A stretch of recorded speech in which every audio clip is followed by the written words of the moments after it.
Good morning everyone. My name is Professor Ankit and welcome to Get It Done Education Consultants. So as you all know that we assist every student, those who are studying in foreign colleges, especially in Canada and UK, we assist them in making assignments. So today we are having a sample over here which is for Excel. तो आज का जो हमारा topic है इसमें हम कुछ formulas utilise करेंगे रिलेटेड टू अमोर्टाइजेशन शेड्यूल। तो इस शीट में आप देख सकते हो यहाँ पे आपको 4 सिनेरियोज दिए गए हैं, इनके कुछ लोन वैल्यूज दिए गए हैं, कुछ फ्यूचर वैल्यूज है, एनुअल रेट है, पेमेंट पर ईयर है, रेट पर पीरियड है, years, total number of years and this is payments and periodic payments mention की गई हैं। तो आपको कुछ ऐसे इंस्ट्रक्शंस आ सकते हैं आपके एग्जाम्स के अंदर जहाँ पे टीचर आपको पूछेंगे कुछ चीजें एंड आपको वहाँ पे फॉर्मूलाज यूज करके उनको फिलअप करना। So I have these instructions over here. यहाँ से हम इंस्ट्रक्शन लेंगे, उनको एग्जीक्यूट करके दिखाऊंगा। तो जैसे अब हमारे पास अमोर्टाइजेशन शेड्यूल शीट है ये वाली, तो इसके अंदर कुछ ये ग्रीन कलर के बॉक्सेस हैं, ऐसे आपको ऑप्शंस दी जा सकती हैं और इनके कुछ अलग अलग मार्क्स होंगे। अब आपने क्या करना है, अब इनको फिल करना अकॉर्डिंग टू द इंस्ट्रक्शन। तो जैसे हम सबसे पहले देखेंगे इन सिनेरियो 1, ये वाले सिनेरियो की बात कर रहे हैं, ये वाला scenario. Okay, in scenario 1 in I7 use PMT function to calculate your quarterly payments. तो इन्होंने बोला यहाँ पे I7 के अंदर आपने PMT फंक्शन लगाना है।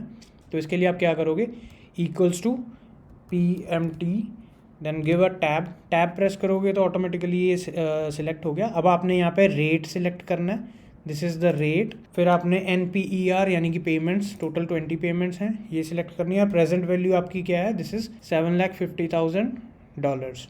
तो ये आपने 3 चीज़ें सिलेक्ट करके इसको एंटर कर ब्रैकेट क्लोज करके बंद कर देना and you get this PMT value. सो ये फर्स्ट इंस्ट्रक्शन थी, ये हो गई है आपकी। Now we will do the second instruction.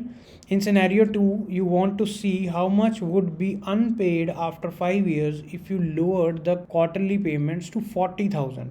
अब आपने क्वार्टरली पेमेंट्स आपने 40,000 कर दी हैं, तो आपने देखना है कि आपके पास how much unpaid would be available after 5 years। तो इसके लिए आप क्या करोगे, in C8 use FV, this is a future value function to calculate what would be remaining. तो यहाँ पे आपने फ्यूचर वैल्यू कैलकुलेट करनी है। So what you will write down, equals to FV, then you have to select the rate, this is the rate value, then you have to select the payment, this is the payment value, and finally you will select the PMT value। Okay, तो ये सारी 3 चीज़ें आपने select करके bracket बंद करके इसको enter करना है। एंड मेक श्योर व्हेन जब आप किसी सिनेरियो की बात कर रहे हैं ना, तो यहाँ पे देखो क्लियरली मेंशन किया इन सिनेरियो 2, तो आपने सिर्फ सिनेरियो 2 की वैल्यूज़ यूज़ करनी है, किसी और की नहीं यूज़ करनी है। ओके, सो यहाँ पे आपने सिलेक्ट करने के बाद एंटर प्रेस करोगे, वैल्यू ऑटोमेटिकली यहाँ पे आ जाएगी आपके पास। अब थर्ड में देखो यहाँ पे लिखा है इन सिनेरियो 3, तो स्पेसिफिकली हम यही वैल्यूज़ यूज़ करेंगे जो यहाँ पे हैं available. In scenario 3 you want to know how much time it will take to pay back assuming you will still made quarterly payments of $40,000। तो अब 40,000 की ही assumption लगा के चलोगे। अब आपने यहाँ पे चेक करना कि how much time it will take to pay back assuming that you still made the same payment। तो यहाँ पे अगर आप यहाँ पे आपने कैलकुलेट करना है NPER के लिए, तो formula is equals to NPER। फिर इसके बाद आपने सबसे पहले रेट सिलेक्ट करना है, दैट इज़ योर रेट पर पीरियड। उसके बाद आपने PMT वैल्यू सिलेक्ट करनी है क्योंकि आपकी 40,000 फिक्स है। उसके बाद आपने प्रेजेंट वैल्यू सिलेक्ट करनी है, तो ये प्रेजेंट वैल्यू आपकी आ गई $750,000। तो ब्रैकेट क्लोज करो, तो इट बिकम्स ऑल 22.4। तो यहाँ पे ये ईयर्स की वैल्यू भी इसके ऊपर डिपेंडेंट है, तो यहाँ पे ये चेंज हो जाती है ना 5.6 ईयर्स।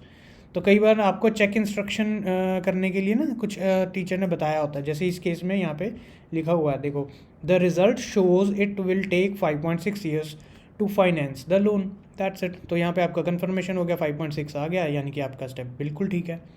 अब आप लास्ट स्टेप करोगे इन सिनेरियो 4, तो ये वाले सिनेरियो की बात हो रही है। You wonder what the size of loan would be that could be repaid within the 5 years at $40,000 और close to that amount. So अब आपने करना क्या है, इन B10, यहाँ पे मैं थोड़ा एलोंगेट कर देता हूँ, in B10 use PV function to calculate the loan amount required based on the new payment. तो यहाँ पे आपने लोन अमाउंट कैलकुलेट करनी है, तो ये कैसे होगी, PV फंक्शन के साथ। PV आपने यूज़ किया फंक्शन, इसके लिए आपने सबसे पहले सिलेक्ट करना है रेट, देन टोटल नंबर है ना, पेमेंट्स कितनी है total 20, and then the PMT value. तो जैसे आपने ये सिलेक्ट किया, एंटर किया, तो ये आपकी ये वैल्यू भी यहाँ पे आ गई है। So this is the way how we deal with amortization schedules, and we make use of functions related to PV, FV, that is the future value, and we have for NPER, that is the total number of payments, and periodic payments, that is of course the PMT function. Thank you everyone and have a nice day.